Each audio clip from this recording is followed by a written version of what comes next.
एक फिल्मी गाना है कुछ इस तरह कि राजा रानी की कहानी पुरानी हो गई। क्या वाकई ऐसा है? आज बात हम सियासत की करेंगे। सियासत में बात हिमाचल प्रदेश में चुनाव की होगी, उस प्रदेश की जहां के मुख्यमंत्री कई साल तक एक राजा रहे। हम बात कर रहे हैं वीरभद्र सिंह की। वीरभद्र सिंह की पत्नी जहां हिमाचल कांग्रेस की अध्यक्ष हैं, तो वहीं बेटा विक्रमादित्य सिंह भी किस्मत आजमा रहे हैं। इसके अलावा हिमाचल की कई रियासतें और भी हैं जिनके राजा रानी राजकुमार सियासत में किस्मत आजमाते रहे। हिमाचल में बीजेपी के प्रचार की कमान संभाले केंद्रीय गृह मंत्री अमित शाह ने रैलियों में कई बार हिमाचल के राजा रानियों का जिक्र किया। ये रिपोर्ट देखिए और हिमाचल की राजनीति का पूरा रॉयल कनेक्शन समझिए। क्या वाकई राजा रानी की कहानी पुरानी हो गई?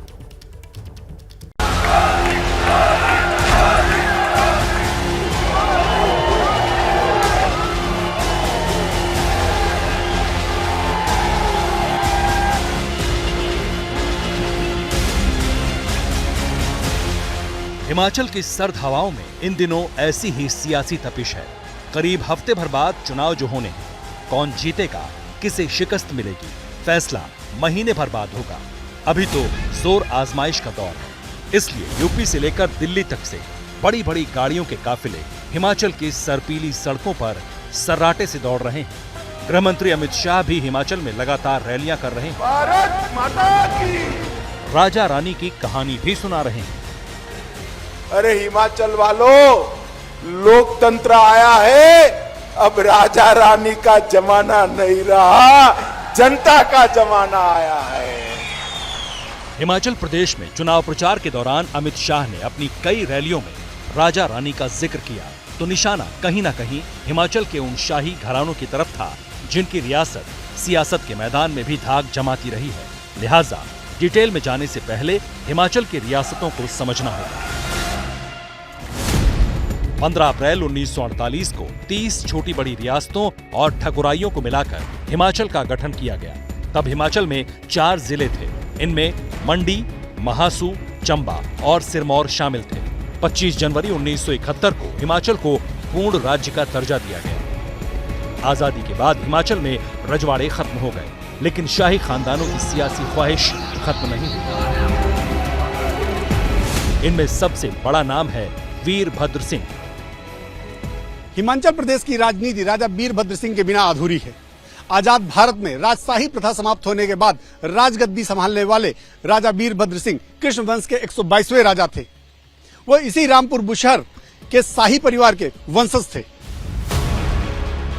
दुर्लभ हिमाचली वास्तुकला की बेहतरीन वानगी पेश करता सराहन का श्रीखंड व्यू पैलेस बुशहर रियासत की राजधानी रही है। शक्तिशाली राजाओं की 122 पीढ़ी और 5000 साल पुरानी राजवंश की विरासत को समेटे इसी महल से राजा वीरभद्र सिंह की सियासत ने बुलंदियों को छुआ। 6 बार हिमाचल प्रदेश के मुख्यमंत्री, 9 बार विधायक और 5 बार संसद के सदस्य रहे वीरभद्र सिंह का राजनीति में आना क्या सिर्फ इत्तेफाक था? हम इस समय रामपुर बुशहर में हैं और मेरे पीछे जो महल देख रहे हैं, दरअसल ये पद्म महल है। पद्म महल राजा वीरभद्र सिंह की पहचान, यानी कि उनके पूर्वजों का ये महल, जहां पे वो यहाँ पढ़े, खेले, कूदे रहे और उनके साथ तमाम वो लोग जो काम करते रहे सालों से, वो भी मेरे साथ हैं। आज हम इनसे बात करेंगे। भारतीय जनता पार्टी लगातार ये बात कहती रही है कि राजा रानियों का समय चला गया, जमाना चला गया, अब जनता का जमाना है। लेकिन क्या आपको लगता है कि अभी उनकी जो पहचान है वो कायम है? जो हिमाचल के लोग हैं, राजा रानी के राजा तो है ही है, राजा रानी तो है ही है, पर वो हिमाचल के लोगों के दिलों में राज करते हैं। इस वो राजा रानी से भी कहीं बहुत ऊपर है। जहाँ तक राजा वीरभद्र सिंह की बात है, रानी बुशहर की बात है, हमारा सौभाग्य है कि वो इस बारी प्रतिनिधित्व करी हिमाचल प्रदेश का, और टिक्का हमारा भविष्य है। और जहाँ तक विक्रमादित्य जी की, हाँ, वो हमारा भविष्य है। कांग्रेस की पुरानी पीढ़ी से नाता रखने वाले राजा साहब ने 27 साल की उम्र में 1962 में लोकसभा चुनाव से अपने राजनीतिक जीवन की शुरुआत की थी, जिसके बाद 4 बार साल 1967, 1971, 1980 और 2009 में सांसद चुने गए। वीरभद्र सिंह भले ही राजशाही खानदान से थे, लेकिन आम लोगों के दिल में उन्होंने गहरी पैठ बनाई। यही वजह है कि 1983 में पहली बार मुख्यमंत्री बनने के बाद 6 बार हिमाचल के मुखिया का ओहदा संभाला। हिमाचल की राजनीति में राज परिवारों का बड़ा दखल रहा है और जहां मैं खड़ा हूं, दरअसल ये रामपुर बुशहर स्टेट है और इस स्टेट के राजा कभी वीरभद्र सिंह हुआ करते थे। अब उनके बेटे विक्रमादित्य सिंह हैं। जो हिमाचल की राजनीति का सबसे बड़ा चेहरा रहे हैं। उनके इर्द गिर्द पूरी राजनीति हुआ करती थी और इसी महल से रहकर वो कांग्रेस की पूरी राजनीति किया करते थे। आज भी इसी महल के इर्द गिर्द कांग्रेस की पूरी राजनीति टिकी हुई है। लेकिन भारतीय जनता पार्टी ने जो बड़ा प्रहार किया है कि अब राजा रानियों का दिन चले गए, जनता का जमाना है।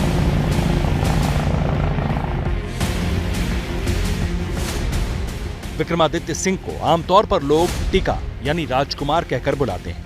उनके प्रति लोगों में सम्मान देखा जाता रहा है।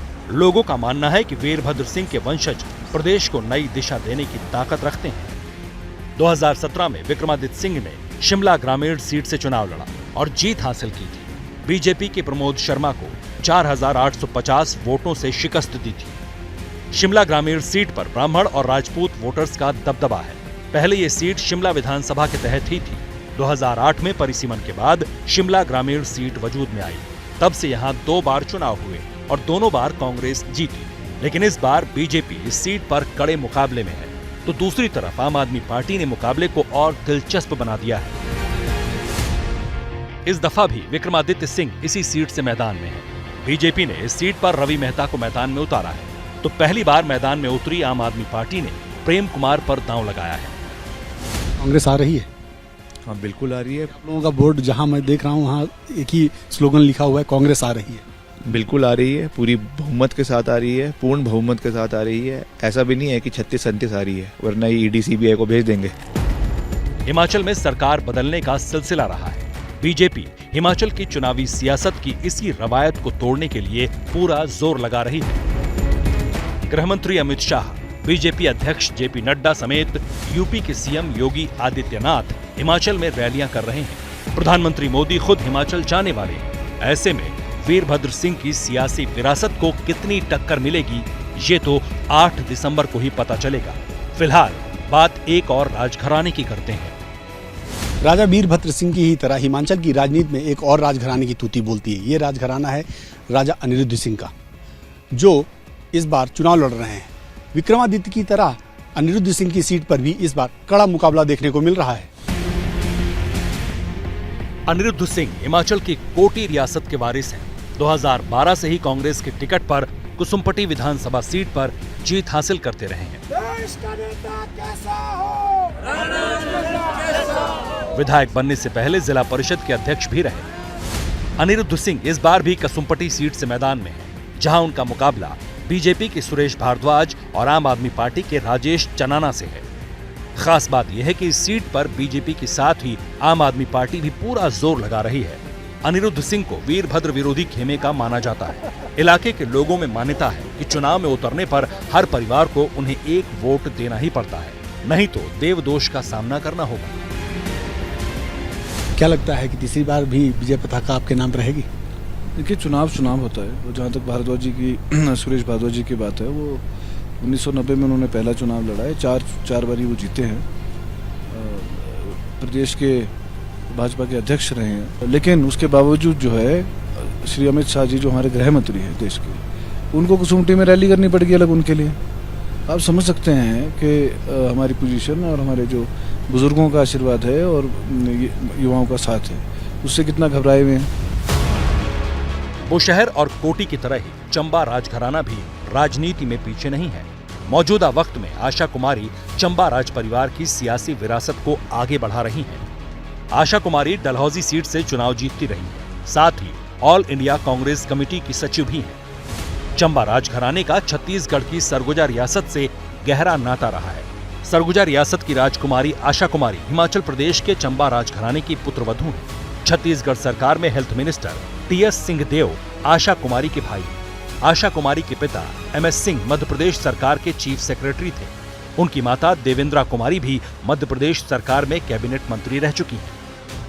2017 में चुनाव नतीजों के बाद आशा कुमारी का महिला पुलिसकर्मी को थप्पड़ मारने का मामला भी सुर्खियों में रहा था।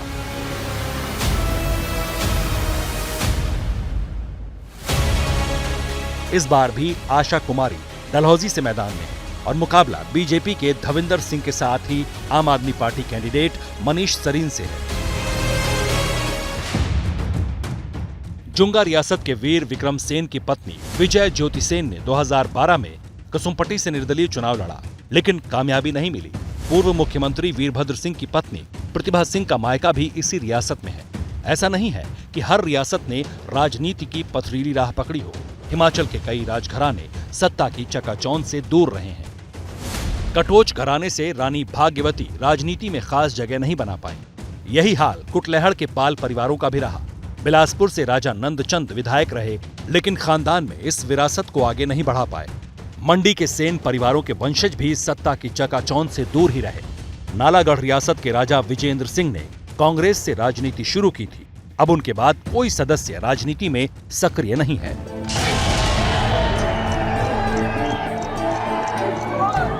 आजादी के बाद देश में राजे रजवाड़ों का दौर भले ही खत्म हो गया हो, राज करने और माननीय बने रहने की ख्वाहिश खत्म नहीं हुई। यही वजह है कि देश के कई राज्यों में आज भी कहीं न कहीं राजनीति का रॉयल कनेक्शन सामने आता रहा है। हिमाचल भी इस मामले में अपवाद नहीं है, लेकिन इस बार मुकाबले में एक और दावेदार है। इसलिए देवभूमि की रियासत वाली सियासत की पताका कितनी ऊंचाई हासिल कर पाती है, 8 दिसंबर को ही पता चलेगा। कहा जाता है कि एक लीडर वो होता है जो रास्ता जानता है, रास्ते पर चलता है और रास्ता दिखाता है। क्या असदुद्दीन ओवैसी की सियासत इसी रास्ते पर चल रही? करीब 75 साल पुरानी पार्टी जो 1984 से लगातार हैदराबाद की लोकसभा सीट जीत रही है। खुद ओवैसी 2004 से लगातार सांसद हैं, यानी देश की राजनीति का लंबा तजुर्बा है। तो फिर हैदराबादी भाईजान की तकरीरों का मजमून क्यों नहीं बदल पाया है? क्यों असदुद्दीन ओवैसी पर मौजूदा दौर में भी मजहबी पॉलिटिक्स के इल्जाम लगते रहते हैं? ओवैसी खानदान की सियासी विरासत को आगे बढ़ा रहे असदुद्दीन ओवैसी की राजनीति अक्सर क्यों मुस्लिम वोटरों के मोहल्लों पर सिमट जाती है? जवाब जानना चाहते हैं तो इस एक्सक्लूसिव रिपोर्ट को गौर से देखिए।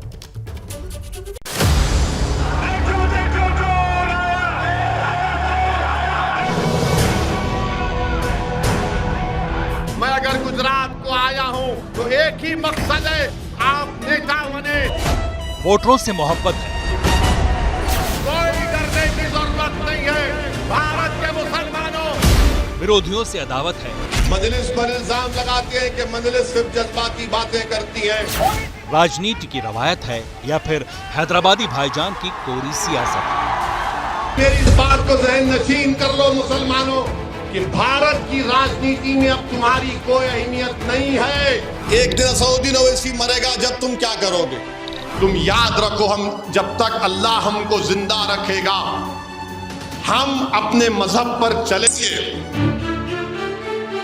तकरीरों में मजहब, सियासत में मजहब, जज्बात में मजहब, हर बात में मजहब। असदुद्दीन ओवैसी की राजनीति का आगाज और अंजाम मजहबी तकरीरों से ही होता है। सवाल यह है कि ओवैसी डरते हैं या डराते हैं, या फिर सिर्फ अपनी सियासत चमकाते हैं। भारत के मुसलमानों को अपने हौसले बुलंद रखना है। हमको डर और खौफ को अपने करीब आने नहीं देना है। ये वतन हमारा है और रहेगा। अब हम यहां से कोई दूसरे मुल्क को छोड़ के जाने वाले नहीं हैं। वो अहमक थे, पागल थे जो दूसरे मुल्क को बना और वहां पर गए। वो बुज़दिल थे, हम बहादुर हैं, यहां पर रहेंगे। ठीक इसी तरह कौम के जज्बातों को जगाकर भाईजान अपनी राजनीति की लकीरें खींचते रहे। अब बारी गुजरात की, जहां हैदराबादी भाईजान पहली बार गांधीनगर की जिम्मेदारी में अपनी हिस्सेदारी तलाश रहे हैं। तारीखों के ऐलान से ही पहले 5 सीटों पर कैंडिडेट डिक्लेयर कर दिए हैं। यही वजह है कि असदुद्दीन ओवैसी सूरत से राजकोट और वलसाड से बड़ोदरा तक रैलियां कर रहे हैं। और इन रैलियों में क्या कह रहे हैं, एक बानगी सुनिए। मगर मेरी इस बात को ज़हन नशीन कर लो मुसलमानों कि भारत की राजनीति में अब तुम्हारी कोई अहमियत नहीं है। तुम्हारी अहमियत कब होगी? जब तुम एक सियासी ताकत बनोगे। कैसी ताकत बनोगे? जब तुम वोट लोगे। तुम तो एक एटीएम की मशीन बन चुके हैं कांग्रेस के लिए, जेडीएस के लिए, बीजेपी के लिए। ये डरा डरा कर तुमको वोट हासिल कर रहे हैं। पिछले कई साल से भाईजान की हर तकरीर का मजमून एक सा रहा है। तेलंगाना, आंध्र और कर्नाटक जैसे दक्षिण के सूबे हों या फिर बिहार, यूपी, राजस्थान जैसे हिंदी हार्टलैंड के राज्य, हर जगह ओवैसी एक जैसी बातें करते हैं। लेकिन इस दफा एक और मुद्दा भाईजान के हाथ लग चुका है। यूनिफॉर्म सिविल कोड को लाने की बात गुजरात में भाजपा कर रही है, तो इनसे हम पूछना चाहते हैं फिर गुजरात से डिस्टर्ब एरिया से आग क्यों नहीं निकालते आप? यकसानियत अगर पैदा करना है तो निकालो। अगर कोई मुसलमान घर खरीदना चाहता है तो कलेक्टर डीएम से परमिशन नहीं मिलता। यकसानियत उसमें नहीं है, यकसानियत यूनिफॉर्मिटी इसमें नहीं है कि मुस्लिम इलाकों में कोई डेवलपमेंट नहीं होता है। यूनिफॉर्मिटी अगर पैदा करना है, यकसानियत पैदा करना है तो इंसाफ में यकसानियत पैदा करो। ये बात सही है कि असदुद्दीन ओवैसी अक्सर संसद में मुसलमानों से जुड़े मुद्दे उठाते रहे हैं, उनकी आवाज संसद में गूंजती है। लेकिन ये भी सही है कि कई दफा ओवैसी की तकरीरों पर सवाल उठने लगते हैं। मसलन यूपी में चुनाव के दौरान उनका एक भाषण ही सुन लीजिए। हमेशा योगी मुख्यमंत्री नहीं रहेगा,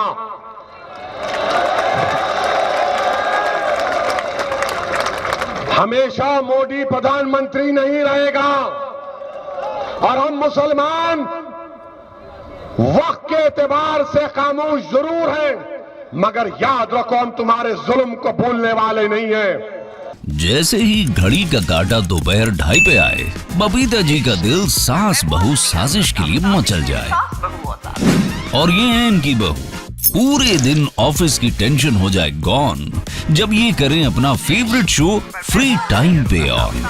इनकी तरह आप भी देखें अपना फेवरेट शो अपने टाइम पर और डाउनलोड कीजिए एबीपी लाइव ऐप अपने स्मार्ट टीवी पर।